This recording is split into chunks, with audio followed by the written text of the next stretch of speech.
ওরে মুক্তাগাছারবাসী, আপনারা একটু লক্ষ্য করে দেখেন, মহান আল্লাহ পাক রব্বুল আলামিন যেহেতু কি করেছেন, আপনাকে আমাকে সৃষ্টি করেছেন একমাত্র ওই মালিক মহান আল্লাহ পাক রব্বুল আলামিনের ইবাদত বন্দেগী করার জন্য। কিন্তু দেখা যাচ্ছে তো আজকে আপনি আমি ওই মহান মালিকের ইবাদত করি নাই, ওই মহান মালিককে আপনি আমি ভুলে যাচ্ছি। কেমনে কি সম্ভব রে বাবা, কেমনে কি সম্ভব? যেই মালিক, যেই মহান আল্লাহ পাক রব্বুল আলামিন আপনাকে আমাকে সৃষ্টি করেছেন একমাত্র ইবাদত বন্দেগী করার জন্য, কিন্তু দেখা যায় আপনি আমি ইবাদত বন্দেগী করি না। আরে সে ইবাদত বন্দেগী না করিয়া কেমনে আমি এই দুনিয়ার মধ্যে চলাচল করি রে বাবা? আপনারা একটু লক্ষ্য করে দেখেন, আপনি আমি কি করতেছি না ওই দয়াময় মহান আল্লাহ পাক রব্বুল আলামিনের ইবাদত বন্দেগী করতেছি না। যদি ওই ইবাদত না করা অবস্থায় যদি আমার জানটা যদি বের হয়ে যায়, তাহলে আপনি আমার কেমন দোষ হবে, কেমন দোষ হবে রে বাবা? আপনি একটু লক্ষ্য করে দেখেন, আপনি জোহরে নামাজ পড়তেছেন না, ফজরে নামাজ পড়তেছেন না, ফজরের নামাজ না পড়িয়া যদি মহান আল্লাহ পাক রব্বুল আলামিন ওই ঘুমের মধ্যে যদি আপনি আমার জানটা যদি আল্লাহ তাআলা কবজ করে নেন, তাহলে আপনি আমার কেমন হবে, কেমন হবে রে বাবা? আপনি একটু লক্ষ্য করে দেখেন, যে নামাজের জন্য হাদিস শরীফের মধ্যে আসছে, যে ব্যক্তির এক ওয়াক্ত নামাজ কাজা হয়ে যাবে, যে ব্যক্তির এক ওয়াক্ত নামাজ কাজা হয়ে যাবে, তার 2,88,00,000 বছর জাহান্নামের মধ্যে থাকতে হবে রে বাজান। এখন আপনারা লক্ষ্য করে দেখেন, আপনি আমি কি করতেছি না, ফজরে নামাজ পড়তেছি না, জোহরে নামাজ পড়তেছি না, 1 দিন নয় 2 দিন নয়, আমাদের জীবনের মধ্যে অনেক দিন অতিবাহিত হয়ে যাচ্ছে, এরপরেও তো দেখা যায় না আপনি আমি মসজিদের মধ্যে যাই না, আপনি আমি বাড়িতেও নামাজ পড়ি না, আমি কিছু আনে নামাজ বন্দেগী করি না, ইবাদত বন্দেগী করি না, মাহফিলের মধ্যেও যাই না। এমন অবস্থায় যদি আপনি আমার যদি মৃত্যুবরণ হয়ে যায়, তাহলে আমার কেমন হবে রে বাবা, কেমন হবে? আপনারা একটু লক্ষ্য করে দেখেন, আপনারা একটু লক্ষ্য করে দেখেন, এমন অবস্থায় যদি মহান আল্লাহ তাআলা আমার মৃত্যুটা যদি নিয়ে নেয়, আমার জানটা যদি বের করে নেয়, তাহলে আমার কেমন হবে, তাহলে আমার কেমন হবে? একটু আপনারা লক্ষ্য করেন। সম্মানিত প্রিয় উপস্থিতি, যে কথাটা বলতেছিলাম, আপনি আমি কি করতেছি না, নামাজ রোজার কোনো আপনি আমি ধার ধারতেছি না, ইবাদত বন্দেগী করতেছি না, এমন অবস্থায় যদি আপনি আমার মৃত্যুবরণ হয়ে যায়, তাহলে আপনি আমার এই দুনিয়ার মধ্যে সবচাইতে বেশি, সবচাইতে নিকৃষ্ট লোক হলাম আমি। কারণ হলো, যেহেতু কি আমাকে যে কারণে মহান আল্লাহ পাক রব্বুল আলামিন সৃষ্টি করেছেন এবং আমাকে হেদায়েত করার জন্যই তো মহান আল্লাহ পাক রব্বুল আলামিন যুগে যুগে অসংখ্য নবী রাসূল আল্লাহ পাক রব্বুল আলামিন পাঠাইছেন। এর পরেও তো দেখা যায় আপনি আমি ইবাদত বন্দেগী করতেছি না, আর আল্লাহ পাক রব্বুল আলামিন আমার পিছনে এত মেহনত করতেছেন, এত মেহনত করতেছেন। শুধু তাই নয়, শুধু তাই নয় রে বাবা, আপনি আমার জন্যই তো মহান আল্লাহ পাক রব্বুল আলামিন এই আসমান জমিনের মধ্যে যা কিছু রয়েছে সমস্ত কিছুই তো মহান আল্লাহ পাক রব্বুল আলামিন আপনার জন্য আমার জন্যই সৃষ্টি করেছেন। ওই সব কিছুই তো ওই দয়াময় আল্লাহ পাক রব্বুল আলামিন আপনার জন্য আমার জন্য সৃষ্টি করেছেন রে বাবা। কিন্তু শুধু মহান আল্লাহ পাক রব্বুল আলামিন শুধু আমাকে অর্থাৎ আদম সন্তানকে মহান আল্লাহ পাক রব্বুল আলামিনের জন্য সৃষ্টি করেছেন। কিন্তু দেখা যায় ওই মহান মালিককে আপনি আমি ভুলে যাইতেছি রে বাবা, ওই মহান মালিককে আপনি আমি ভুলে যাইতেছি রে বাবা। আপনি একটু চিন্তা করে দেখেন, এই সমস্ত কিছুই তো আমার জন্য সৃষ্টি করেছেন। দুনিয়ার যত নাজ নেয়ামত রয়েছে, দুনিয়ার সমস্ত নাজ নেয়ামত আপনি আমি বুক করিতেছি রে বাবা। আপনারা একটু লক্ষ্য করে দেখেন, এই দুনিয়ার মধ্যে যত বড় বড় এমপি মন্ত্রী বলেন, উপদেষ্টা মহোদয়গণ বলেন, সমস্ত কিছুই তো কি করতে হবে, ওই মহান মালিকের দরবারে ছেড়ে চলে যেতে হবে রে বাজান। মহান আল্লাহ পাক রব্বুল আলামিন বলেন, ওয়ালিল্লাহি মা ফিস সামাওয়াতি ওয়া মা ফিল আরদ ওয়া ইলাল্লাহি তুরজাউল উমুর। মহান আল্লাহ পাক রব্বুল আলামিন এই আয়াতের মধ্যে বলে দিয়েছেন, ওয়ালিল্লাহি মা ফিস সামাওয়াতি ওয়া মা ফিল আরদ। ও দুনিয়ার রাজা বাদশাগণ, ও দুনিয়ার এমপি মন্ত্রীগণ, ও ও দুনিয়ার বড় বড় প্রাসাদ বানানিওয়ালাগণ, তোমাদেরকে আমি এই কথাই আমি বলে দিচ্ছি যে ওয়ালিল্লাহি মা ফিস সামাওয়াতি ওয়া মা ফিল আরদি, আসমান এবং জমিনের মধ্যে যা কিছু রয়েছে সমস্ত কিছুই তো ওই মহান মহান আল্লাহ পাক রব্বুল আলামিনের জন্য। তো বাজান, আপনারা এখন একটু লক্ষ্য করে দেখেন, এই সমস্ত কিছুই যদি মহান আল্লাহ পাক রব্বুল আলামিনের জন্যই হয়ে থাকে, তাহলে তো বাজান এই দুনিয়ার মধ্যে যা কিছু করিতেছি এই যা কিছু আপনি আমি উপভোগ করতেছি, সমস্ত কিছু ছেড়ে কি করতে হবে? মহান আল্লাহ পাক রব্বুল আলামিন বলছেন ওয়া ইলাল্লাহি তুরজাউল উমুর, সমস্ত কিছু ছেড়ে আমার আল্লাহ পাক রব্বুল আলামিনের কাছে আপনি আমার চলে যেতে হবে, তার ওই কাছে আপনি আমার প্রত্যাবর্তন করতে হবে। তাহলে আপনার কেন এত অহংকার, এত কেন আপনার লড়াই বড়াই চলতেছে এই দুনিয়ার মধ্যে বাজান? আপনি একটু লক্ষ্য করে দেখেন, ওরে মুরব্বী বাবাজিরা, ওরে মুক্তাগাছাবাসীরা, আপনারা একটু লক্ষ্য করে দেখেন, দুনিয়ার মধ্যে বলেন, দুনিয়ার মধ্যেই তো আজকে এই বর্তমান সমাজের মধ্যেও তো গত বছর এখানে মাহফিল করে গেছি, অনেকে হয়তো কি ওই মাহফিলের মধ্যে আপনারা ছিলেন। আজকে একটু আপনারা লক্ষ্য করে দেখেন, এই এক বছরের ব্যবধানের মধ্যে মহান আল্লাহ পাক রব্বুল আলামিনের কত বান্দা বান্দিরা এই সমাজ থেকে, এই দুনিয়া থেকে তারা চিরবিদায় নিয়ে চলে গেছে। তারা কি আর এই মাহফিলের মধ্যে কি তারা চাইলে কি আসতে পারে বাজান? তারা চাইলেই তো এই মাহফিলের মধ্যে আসতে পারবে না, তারা চাইলেই তো আসতে পারবে না। কিন্তু আজকে যারা আপনারা আমরা এদিক সেদিক ঘোরাফেরা করতেছি, আজকে যারা আপনারা আমরা এদিক সেদিক ঘোরা করতেছি, আপনারা আমরা সকলে আজকে এই প্যান্ডেলের নিচে আপনারা আসতে পারেন। কিন্তু দেখা যাচ্ছে কি মাহফিলের মধ্যে যে সমস্ত উলামায়ে কেরামরা হাজির হয়েছেন, সকলে কথাবার্তা বলবেন। কিন্তু দুঃখের বিষয় কি জানেন? দুঃখের বিষয় হলো এটাই যে এখানে শুধু অল্প সংখ্যক কিছু লোক থাকবে, আর কিছু লোক থাকবে কোথায়? হাট বাজারে, রাস্তাঘাটের মধ্যে থাকবে। তারা কি করবে না? আজকের এই মাহফিলের মধ্যে আসবে না। আর যারা আপনারা এখানে এসেই গেছেন, আপনারা একটু মনোযোগ সহকারে শোনেন, এবং আপনারা দিলটাকে আপনারা একটু নরম করে আপনারা নিজেদেরকে আপনারা চিন্তা করেন, আপনারা একটু নিজেদের একটু চিন্তা করেন রে বাজান। আপনার বয়সী আমার বয়সী তো গত বছর অনেক মানুষ ছিল এখানে, আজকে তো দেখা যায় এখানে অনেক মানুষ নাই। আজকে তো দেখা যাচ্ছে কেউ না কেউ ভাই নাই, কারো কি বাবা নাই, কারো দাদা নাই, কারো চাচা নাই। আজকে তো এখানে অসংখ্য অগণিত মানুষ নাই। তারা কি হয়ে গেছে? তারা এই দুনিয়া থেকে তারা চিরবিদায় নিয়ে চলে গেছে। তারা কোথায় গিয়েছে? ওই কবরবাসী হয়ে গেছে। তারা সেখানে থেকে অনেক মানুষ আছে আফসোস করতেছে, হায় আজকে যদি আমি জীবিত থাকতাম, আমিও তো ওই মাহফিলের মধ্যেও তো আমি যাইতাম, আজকে তো আমি ওই মাহফিলের মধ্যেও যাইতাম। কিন্তু তারা শত আফসোস করেও তারা কি করবে না? তাদের কোনো উপকার হবে না, তাদের কোনো লাভ হবে না, কারণ এই দুনিয়ার মধ্যে তারা আসতে পারবে না রে বাজান। পক্ষান্তরে ওই সমস্ত লোকেরাই যদি দুনিয়ার মধ্যে ইবাদত বন্দেগী করে যায়, এই দুনিয়ার মধ্যে যদি ইবাদত বন্দেগী করে যায়, তাহলে তো ওই মহান মালিকের দরবারে কি করে উঠতে পারবে? ওই মহান মালিকের দরবারে মহান আল্লাহ পাক রব্বুল আলামিনের শ্রেষ্ঠ বান্দা হিসাবে তারা উঠতে পারবে রে বাজান।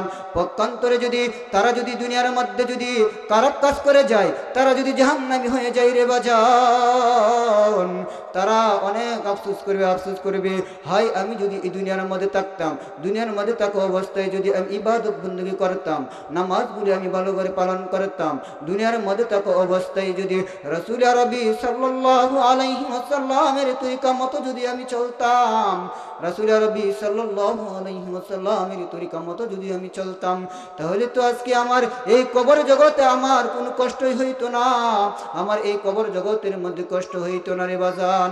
তারা তো এখন আফসোস করতেছে রে বাজান, তারা আফসোস করতেছে। সুতরাং ওই আফসোসের আমার জন্য কোনো কিছুই হবে না। ওই আফসোস আমি যদি ওই কবরবাসী হয়ে যদি আমি আফসোস করি, তখন আমার ওই আফসোস কোনো কাজে আসবে না। সুতরাং যত আফসোস করা দরকার এই দুনিয়ার মধ্যে করতে হবে। যত ইবাদত বন্দেগী করার দরকার সমস্ত ইবাদত বন্দেগী এই সমাজের মধ্যেই করতে হবে, এই দুনিয়ার মধ্যেও করতে হবে রে বাজান। আপনারা একটু লক্ষ্য করে দেখেন, আপনারা একটু লক্ষ্য করে দেখেন। আপনারা তো অনেকে ভাবছেন, আপনারা অনেকেই ভাবছেন আমার এখনো কি হয় নাই, ইবাদত বন্দেগী করার এখনো বয়স হয় নাই, আপনার আমার ইবাদত বন্দেগী করার এখনো বয়স হয় নাই রে বাজান। কিন্তু দেখা যাচ্ছে, কিন্তু দেখেন আপনারা একটু লক্ষ্য করে দেখেন, আপনি আমি যেভাবে দুনিয়ার মধ্যে চলাফেরা করতেছি এবং ওই মায়ের পেট থেকে যেভাবে আমরা এই দুনিয়ার মধ্যে আসতেছি, আসার সিরিয়াল আছে কিন্তু যাওয়ার কোনো সিরিয়াল আছে? যাওয়ার কোনো সিরিয়াল নাই। দেখেন অনেক জায়গায় অনেক সময় অনেক ফ্যামিলির মধ্যে কি বাপের আগে তার সন্তান মৃত্যুবরণ করতেছে, আছে না? অনেক জায়গায় কি তার সন্তানের আগে তার পিতা মৃত্যুবরণ করতেছে, এমনকি তার সন্তানও জীবিত আছে, তার বাপও জীবিত আছে, কিন্তু ওই তার গর্ভে থেকে তার ঘর থেকে যে সন্তান হয়েছে ওই সন্তান কি করতেছে? মৃত্যুবরণ করতেছে। তো আপনারা একটু লক্ষ্য করলেই তো দেখা যায় এই দুনিয়াটা কি ক্ষণস্থায়ী, দুনিয়ার মধ্যে আসার সিরিয়াল আছে কিন্তু বাজান যাওয়ার কোনো সিরিয়াল নাই। যদি যাওয়ার যদি সিরিয়াল থাকতো তাহলে হয়তো আপনারা আমরা বলতে পারতাম আমাদের কি আরো অনেক সময় আছে, যেহেতু আমার এখনো বাপ দাদারাই মরে নাই, তাহলে আমি আজকে তো এত আগে ভাগে ইবাদত বন্দেগী আমি কেমনে করতাম? যখন আমার সময় হইব তখন আমি কি করব? তখন আমি তওবা ইস্তেগফার কইরা তাহাজ্জুদের নামাজ পড়ে আমি কি হয়ে যাবো? ভালো মানুষ হয়ে যাব। তো দেখেন ওই আফসোস করলে আমাদের কোনো লাভ নাই, কারণ আল্লাহ পাক রব্বুল আলামিন আপনার আমার দেহ থেকে যে কোনো মুহূর্তেই কি করতে পারে? জানকে মহান আল্লাহ পাক রব্বুল আলামিন নিয়ে নিতে পারেন। সুতরাং ওই দিন আসার পূর্বেই আমাদের কি করতে হবে? ওই দিন আসার পূর্বেই ওই মহান মালিকের ইবাদত বন্দেগী করে আপনি আমার পাক্কা ইমানদার হতে হবে। যদি আপনি আমি যদি পাক্কা ইমানদার হতে পারি তাহলে কি হবে? তাহলে এই দুনিয়াবাসীরাও আপনাকে সম্মান করবে এবং পরকালবাসীরাও আপনার জন্য দোয়া করবে। কেন দোয়া করবে রে বাজান? ওই দুনিয়াবাসীরা যদি কি করে আপনার মাধ্যমে যদি কোনো কল্যাণ করে, কোনো কল্যাণ কাজ যদি তারা যদি করে যেতে পারে, দুনিয়ার মাধ্যমে যদি আপনারা আমার মাধ্যমে যদি কোনো একটা ভালো কাজ যদি তারা করে যেতে পারে, তাহলে তো দেখা যাবে রে বাজান, তাহলে তো দেখা যাবে এই সমাজের মধ্যে দেখা যাবে এই সমস্ত লোকেরা আপনার আমার জন্য দোয়া করবে।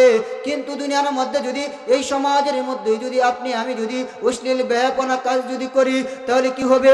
ওই সমস্ত দুনিয়াবাসীরাই আমাকে ঘৃণা করবে, তিরস্কার করবে। মানুষে বলবে এই লোকটা সমাজের মধ্যে তাকার চাইতে কি না তাকাই ভালো। তারা বলবে কি এই দুনিয়ার মধ্যে এই লোকটা তাকার চাইতে কি না তাকাই ভালো। সুতরাং দেখেন এমন কোন ব্যক্তি যদি বলে ফেলে এই ব্যক্তি দুনিয়ার মধ্যে তাকার চাইতে কি না তাকাই ভালো, এই কথা যদি আপনার কানে যদি আপনি যদি শুনেন তাহলে আপনার মনটা কেমন হবে? একটু আপনারা একটু লক্ষ্য করে দেখেন। আর পক্ষান্তরে দুনিয়ার মধ্যে যদি ইবাদত বন্দেগী করিয়া যদি আপনি আমি যদি ভালো কাজ যদি করি তাহলে কি হবে? তাহলে কি হবে? দুনিয়াবাসীরাও আপনার জন্য আমার জন্য দোয়া করবে। সুতরাং দুনিয়ার মধ্যে সমস্ত ভালো কাজের মধ্যে আপনার আমার অংশগ্রহণ করতে হবে ওরে বাজান। আর দুনিয়ার মধ্যে আপনি আমি যত ভালো কাজ করি না কেন, কিন্তু দেখা যাচ্ছে রাসূল আরবি সাল্লাল্লাহু আলাইহি ওয়াসাল্লামের ইবাদত বন্দেগী করি না, আপনি আমি নবী করিম সাল্লাল্লাহু আলাইহি ওয়াসাল্লামের তরিকা অনুযায়ী আমি চলি না, তাহলে কেমন হবে? তাহলে এই দুনিয়ার মধ্যে ভালো মানুষ হওয়ার চাইতে কি না হওয়াই ভালো। কারণ দুনিয়ার মধ্যে তাইকে যদি আল্লাহ পাক রব্বুল আলামিনের ইবাদত বন্দেগী করি না, রাসূল আরবি সাল্লাল্লাহু আলাইহি ওয়াসাল্লামের তরিকা অনুযায়ী আপনি আমি চলি না, তাহলে তো এই সমাজের মধ্যে আপনার মতো আমার মতো ভালো মানুষ থাকার চাইতে কি না থাকাই আরো ভালো। কারণ আপনি আমি ভালো মানুষ হয়ে যা আমি এই সমাজকে আমি কি দিতেছি? ধোঁকা দিতেছি। সুতরাং আমার ভালো থাকতে হবে কিভাবে? সর্ব অবস্থায় কি করতে হবে? ভালো থাকতে হবে। রাসূল আরবি সাল্লাল্লাহু আলাইহি ওয়াসাল্লামের তরিকা অনুযায়ী চলে এবং উলামায়ে কেরামকে সাহায্য সহযোগিতা করে এবং কি ওই জায়গায় জায়গায় যে জায়গার মধ্যে ইসলামের বিরোধিতা করবে, যে সমস্ত কুলাঙ্গাররা ইহুদি খ্রিস্টানরা মুসলমানদেরকে হত্যা করার জন্য তারা চেষ্টা করবে, পায়তারা করবে, যে সমস্ত নাস্তিকরা যে সমস্ত ইহুদি খ্রিস্টানরা আপনাকে আমাকে এই দুনিয়া থেকে ধ্বংস করে দেওয়ার জন্য পায়তারা করবে, তাদের বিরুদ্ধে আপনি আমার মোকাবেলা করতে হবে। সম্মানিত প্রিয় উপস্থিতি, আপনার একটা কথা মনে রাখবেন, দুনিয়ার মধ্যে আপনি আমি যত ইবাদত বন্দী করি না কেন, যতই পাঁচ ওয়াক্ত নামাজ আদায় করি না কেন, যতই তাহাজ্জুদ নামাজ আদায় করি না কেন, যদি আমার সম্মুখে যদি কোনো কুলাঙ্গারের বাচ্চারা কি করে এই ইসলামকে নিয়ে যদি কেউ চিনিমিনি খেলে, ওই ইসলামকে নিয়ে যদি তারা চিনিমিনি খেলে উলামায়ে কেরামের বিরুদ্ধে যদি যায়, তাহলে কি করতে হবে? ওই ভাইয়ের বিরুদ্ধে আপনার আমার সুচ্চার হয়ে দাঁড়াতে হবে। আর যদি আপনি আমি যদি ওই সমস্ত ভাইয়ের সামনে যদি আপনি আমি না বলতে পারি, ওই নাস্তিকদেরকে আমরা যদি প্রতিহত না করতে পারি, তাহলে বাজান এই দুনিয়ার মধ্যে সাইকুল হাদিস হয়ে আপনি আমার কোনো লাভ হবে না, দুনিয়ার মধ্যে মুহাদ্দিস হলেও আপনি আমার জন্য কোনো কিছু লাভ হবে না। লাভ হবে কোনটা? যদি আপনি আমি যদি ওই ব্যক্তির সম্মুখে যদি আপনি আমি বলে দিতে পারি, ওরে নাস্তিকের বাচ্চা, তুমি তো ইসলামের বিরুদ্ধে চারণ করতেছ, ওরে কুলাঙ্গারের বাচ্চা, তুমি তো ইসলামের বিরুদ্ধে চারণ করতেছ, তোমাকে কি করব? তোমার আমরা প্রতিবাদ করে ছাড়বো, তোমাকে আমরা দেখে নেব। এমনকি পারলে কি করতে হবে? ওই ব্যক্তিকে, যে ব্যক্তি রাসূল আরবি সাল্লাল্লাহু আলাইহি ওয়াসাল্লামকে তিরস্কার করবে, ইসলামের বিরুদ্ধে যাইবে, ওই ব্যক্তিকে কি করতে হবে? প্রয়োজনে তাকে হত্যাও করতে হবে। আর যদি দেখা যায় আপনি আমার সম্মুখে তাইকায় ওই সমস্ত লোকেরা কি করতেছে? ইসলামের বিরুদ্ধে চারণ করতেছে, রাসূল আরবি সাল্লাল্লাহু আলাইহি ওয়াসাল্লামের বিরুদ্ধে চারণ করতেছে। এরপর ওরে বাজান, আপনি আমি যদি কিছুই যদি না বলি, আপনি আমি যদি কিছুই যদি না বলি, কিসের কারণে বলবো না রে বাজান? আপনার আমার কি কোনো জানের ভয় আছে কি? আপনার আমার জন্য কি দুনিয়ার মধ্যে আরো কিছুদিন থাকার কি চিন্তা ভাবনা আছে কি? ওরে বাজান, এই সমস্ত যা কিছু আছে সমস্ত কিছু আপনার আমার ভিতর থেকে ফেলে দিতে হবে। কারণ এই দুনিয়ার মধ্যে আমি যতদিন থাকবো ইসলামের জন্যই বেঁচে থাকবো। এই দুনিয়ার মধ্যে, এই সমাজের মধ্যে আমি যতদিন থাকবো রাসূল আরবি সাল্লাল্লাহু আলাইহি ওয়াসাল্লামের প্রেম ভালোবাসা নিয়ে আমার কি করতে হবে? এই সমাজের মধ্যে আমার চলাফেরা করতে হবে। এই দুনিয়ার মধ্যে যা কিছু করব একমাত্র রাসূল আরবি সাল্লাল্লাহু আলাইহি ওয়াসাল্লামের তরিকা অনুযায়ী ছেড়ে চলে আমাদের চলাফেরা করতে হবে। কারণ আল্লাহ পাক রব্বুল আলামিন বলে দিয়েছেন, কুল ইন কুনতুম তুহিব্বুনাল্লাহ ফাত্তাবিউনি ইউহিব্বুকুমুল্লাহু ওয়া ইয়াগফির লাকুম যুনুবাকুম। মহান আল্লাহ পাক রব্বুল আলামিন এই আয়াতের মধ্যে বলে দিয়েছেন, ও আমার উম্মতের দল, আমার নবী পয়গম্বর আলাইহিস সালাতু ওয়াস সালাম কি মহান আল্লাহ পাক রব্বুল আলামিন আয়াত নাজিল করে দিলেন, কুল ইন কুনতুম তুহিব্বুনাল্লাহ। ওগো নবীজি, আপনি আপনার উম্মতকে বলে দিন, যে ব্যক্তি কি করবে, যে ব্যক্তি আমি আল্লাহ পাক রব্বুল আলামিনকে ভালোবাসতে চাই, আমি আল্লাহ পাক রব্বুল আলামিনকে ভালোবাসি, সে যেন কি করবে? সে যে ব্যক্তি ফাত্তাবিউনি, নবী মুহাম্মদুর রাসূলুল্লাহ সাল্লাল্লাহু আলাইহি ওয়াসাল্লামকে স্বয়ং আমার আল্লাহ পাক রব্বুল আলামিন বলে দিয়েছেন, ফাত্তাবিউনি। ওগো নবীজি, তুমি বলে দাও কি করতে হবে? তারা ওই সমস্ত লোকেদের কি করতে হবে? তুমি নবী মুহাম্মদুর রাসূলুল্লাহ সাল্লাল্লাহু আলাইহি ওয়াসাল্লামের অনুসরণ করতে হবে। এই জন্য কুরআনুল কারীমের মধ্যে মহান আল্লাহ পাক রব্বুল আলামিন বলে দিয়েছেন, ফাত্তাবিউনি, তোমাদের কি করতে হবে? আমি নবী মুহাম্মদুর রাসূলুল্লাহ সাল্লাল্লাহু আলাইহি ওয়াসাল্লামের অনুসরণ করতে হবে। যদি আপনি আমি এই সমাজের মধ্যে থাকি, সমাজের মধ্যে চলাফেরা করতে করি এবং পক্ষান্তরে আপনি আমি যদি ইবাদত বندگی যদি ওই মহান মালিকের করতে চাই, তাহলে কি করতে হবে? তাহলে ওই মহান মালিকের ইবাদত বندگی করতে হলে নবী মুহাম্মদুর রাসূলুল্লাহ সাল্লাল্লাহু আলাইহি ওয়াসাল্লাম যেভাবে বলে দিয়েছেন, যেভাবে আমাদেরকে নির্দেশ দিয়েছেন, সেমনি তো আমাদের করতে হবে। ঠিক তেমনিভাবে আমাদের সেই ইবাদত বندگی করতে হবে। আর যদি নবী মুহাম্মদুর রাসূলুল্লাহ সাল্লাল্লাহু আলাইহি ওয়াসাল্লাম যেভাবে বলে দিয়েছেন সেভাবে যদি আপনি আমি যদি আমল যদি না করি, তাহলে তেরে বাজান এই দুনিয়ার মধ্যে আপনি আমি চলাফেরা করলে, ইবাদত বندگی করলে, সেই ইবাদতের মাধ্যমে মহান মালিককে আপনি আমি চিনতে পারবো না। ওই মহান মালিককে আমি চিনতে পারবো না রে বাজান। সেই জন্য কি করতে হবে? ওই নবী মুহাম্মদুর রাসূলুল্লাহ সাল্লাল্লাহু আলাইহি ওয়াসাল্লামের অনুসরণ করতে হবে। আর সুতরাং নবী মুহাম্মদুর রাসূলুল্লাহ সাল্লাল্লাহু আলাইহি ওয়াসাল্লামের অনুসরণ করতে গেলে রে বাজান দেখা যাবে কি অনেক জায়গায় আপনার আমার অনেক অপমান এবং অপদস্থ হইতে হবে, ঠিক আছে না?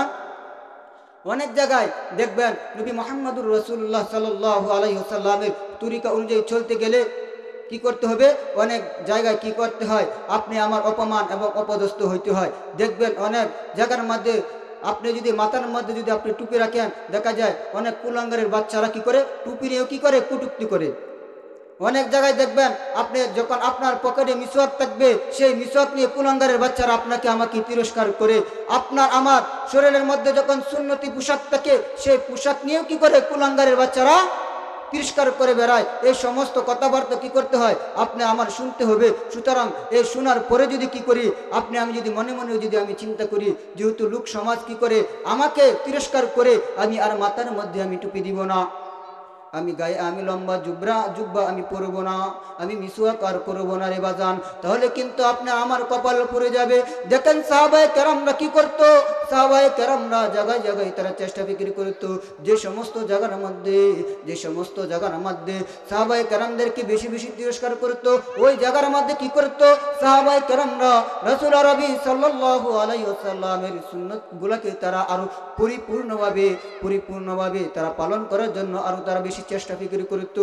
কারণ তাদের মনের মধ্যে এই একই থাকতো, আমার মাধ্যমে যদি কোনো একটা সুন্নাত যদি জিন্দা হয়, আমার মাধ্যমে যদি কোনো ভাই যদি এই সুন্নতের অনুসরণ করে, তাহলে ওই সওয়াবের ভাগীদার কি হব, আমি একজন নিজেও কি হব, ওই সওয়াবের ভাগীদার হব। আর যদি ওই সমস্ত লোকের তিরস্কার শুনিয়া যদি আমি রাসূলুল্লাহ সাল্লাল্লাহু আলাইহি ওয়াসাল্লামের সুন্নতকে যদি আমি পিছনে ফেলে দেই, তাহলে তো আমার চাইতে কপাল পুরো এই সমাজের মধ্যে আর কেউ নই, এবং পরকালের মধ্যে আমি কি হব, সবচাইতে নিকৃষ্টতম মানুষ হব। সুতরাং এই সমস্ত কাজ না করিয়া বরং আমি এই দুনিয়ার মধ্যে যেভাবে চলবো, সে চলাটা হবে আমার নবী পয়গম্বর আলাইহিস সালাতু ওয়াস সালামের মতো হবে রে বাজান।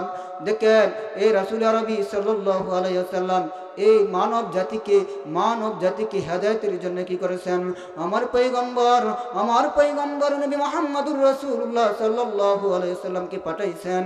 দেখেন ওই রাসূল আরবি সাল্লাল্লাহু আলাইহি ওয়াসাল্লাম যখন ওই মক্কা মুকাররমার মধ্যে কি করতেন, মানুষদের জায়গায় জায়গায় পৌঁছে কি করত, রাসূল আরবি সাল্লাল্লাহু আলাইহি ওয়াসাল্লাম দাওয়াত দিতে। দেখা যাইতো কি ওই মক্কার কাফেররা, কুরাইশ বংশের লোকেরা, স্বয়ং যে সমস্ত লোকেরা ছিল কি রাসূল আরবি সাল্লাল্লাহু আলাইহি ওয়াসাল্লামের সবচাইতে আপনজন, যে সমস্ত লোকেরা ছিল রাসূল আরবি সাল্লাল্লাহু আলাইহি ওয়াসাল্লামের সবচাইতে নিকটাত্মীয়, ওই সমস্ত লোকেরা কি করত, ওই নবী মুহাম্মদুর রাসূলুল্লাহ সাল্লাল্লাহু আলাইহি ওয়াসাল্লামকে অনেক কষ্ট দিত।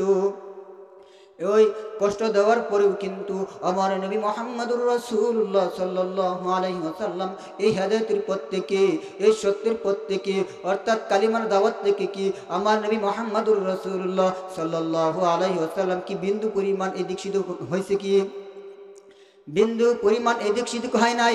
এরপরে কি করতো রাসূল আরবি সাল্লাল্লাহু আলাইহি ওয়াসাল্লামের মনের মধ্যে তাওয়াক্কালতু আলাল্লাহ, আমি যতদিন পর্যন্ত এই দুনিয়ার মধ্যে জীবিত থাকবো, যতদিন পর্যন্ত এই মক্কা মুকাররমা নয় সারা বিশ্বের মধ্যে আমি যেখানে যাব সেখানে কি করব, মানুষের ধারে ধারে পৌঁছে এই কালিমার দাওয়াত আমি পৌঁছে দিব। যে বা যারাই কি করবে আমি নবী মুহাম্মদুর রাসূলুল্লাহ সাল্লাল্লাহু আলাইহি ওয়াসাল্লামকে বাধা প্রদান করবে, তাদেরকে আমি মহান আল্লাহ পাক রব্বুল আলামিনের হুকুম আসা আর আগ পর্যন্ত আমি কিছুই বলবো না। যখন কি করব মহান আল্লাহ পাক রব্বুল আলামিন হুকুম জারি করে দিবেন, ও মুহাম্মদুর রাসূলুল্লাহ সাল্লাল্লাহু আলাইহি ওয়াসাল্লাম, আজকে তো তোমার কি করতে হবে, ওই বেঈমান কাফের মুশরিকদের বিরুদ্ধে তোমার সোচ্চার হয়ে দাঁড়াতে হবে। সেদিন কি করব আমি নবী মুহাম্মদুর রাসূলুল্লাহ সাল্লাল্লাহু আলাইহি ওয়াসাল্লাম তাদের বিরুদ্ধে আমি একটা ব্যবস্থা করব। দেখেন রাসূল আরবি সাল্লাল্লাহু আলাইহি ওয়াসাল্লাম ওই মক্কা মুকাররমার মধ্যে কিন্তু কিছুই বলেননি। কাফের বেঈমান ইহুদি খ্রিস্টানদেরকে তিনি কি করেছেন, জায়গায় জায়গায় তিনি দাওয়াত দিয়েছেন, এরপরেও তিনি কি করেন নাই, এত কষ্ট পাওয়ার পরেও নবী মুহাম্মদুর রাসূলুল্লাহ সাল্লাল্লাহু আলাইহি ওয়াসাল্লাম এই সমস্ত লোকদেরকে কিছুই বলেন নাই। পক্ষান্তরে মক্কা থেকে মদিনা যখন হিজরত নিয়ে যায়, ওই সময় দেখা যাইতো রাসূল আরবি সাল্লাল্লাহু আলাইহি ওয়াসাল্লাম কি করত, যখন কাফের বেঈমান ইহুদি খ্রিস্টানরা রাসূল আরবি সাল্লাল্লাহু আলাইহি ওয়াসাল্লাম কি গালাগালি করত, রাসূলুল্লাহ সাল্লাল্লাহু আলাইহি ওয়াসাল্লামকে যখন তিরস্কার করত, তখন তারা কি করত, তখন রাসূল আরবি সাল্লাল্লাহু আলাইহি ওয়াসাল্লাম ওই সাহাবায়ে কেরামকে নিয়ে বসতেন।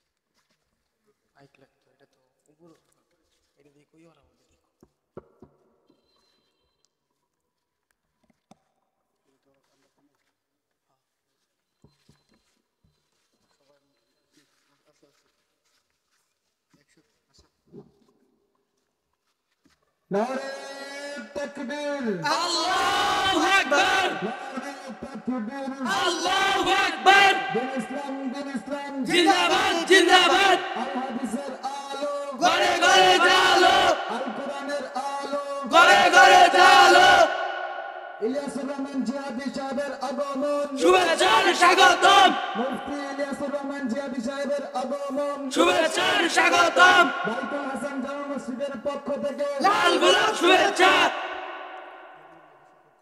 বনবাগাবাসীর পক্ষ থেকে, লাল গোলাপ শুভেচ্ছা, মুক্তাগাছার পক্ষ থেকে, লাল গোলাপ শুভেচ্ছা,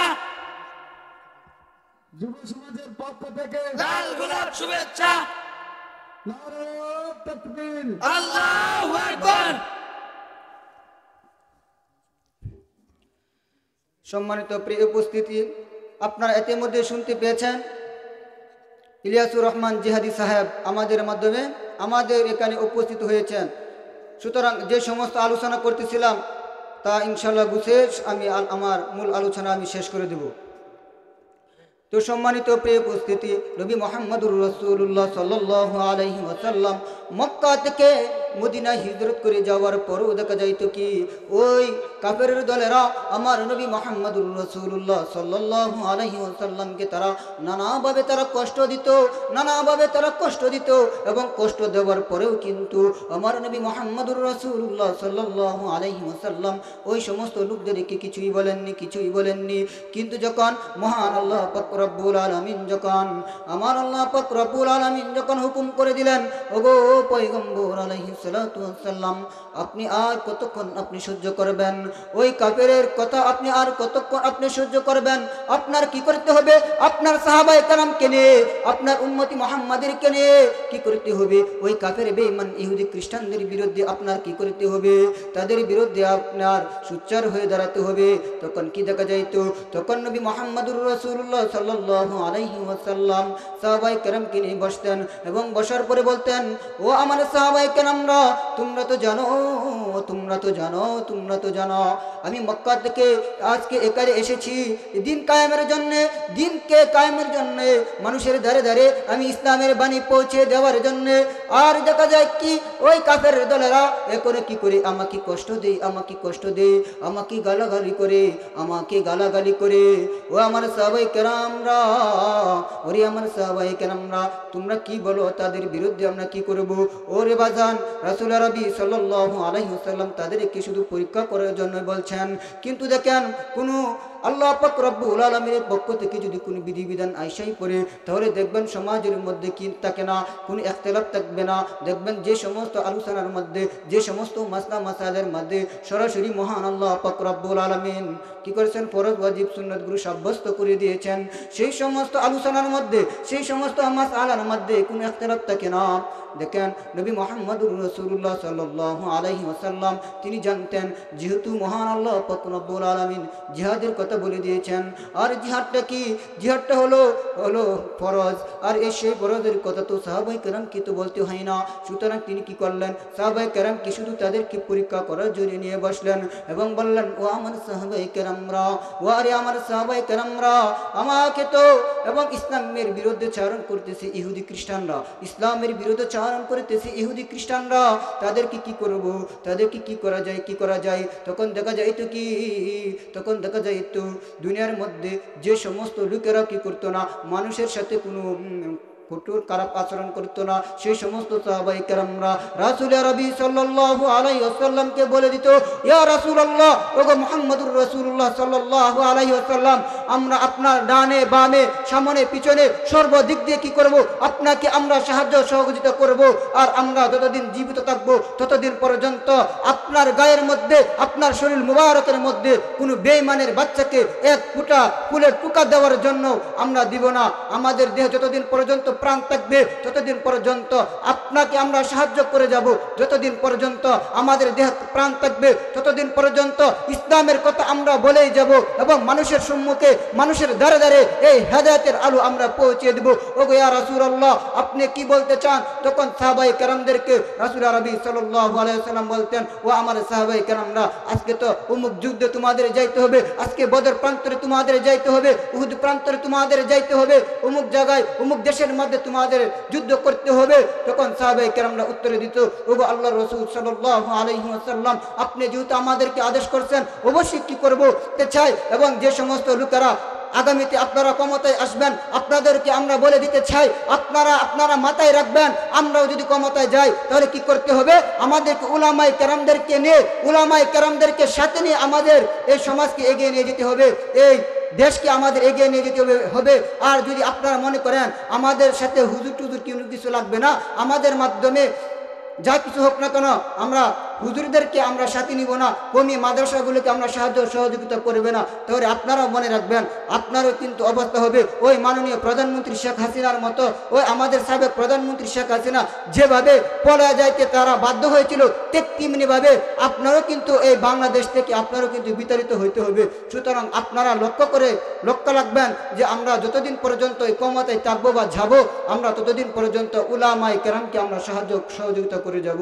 সম্মানিত প্রিয় উপস্থিতি, যে সমস্ত আলোচনা করেছিলাম সেই সমস্ত আলোচনা যেন মহান আল্লাহ পাক রব্বুল আলামিন সর্বপ্রথম আমাকে এবং আপনাদেরকে আমল করার মতো তৌফিক দান করেন। ওয়া আখিরু দাওয়ানা আলহামদুলিল্লাহি রাব্বিল আলামিন।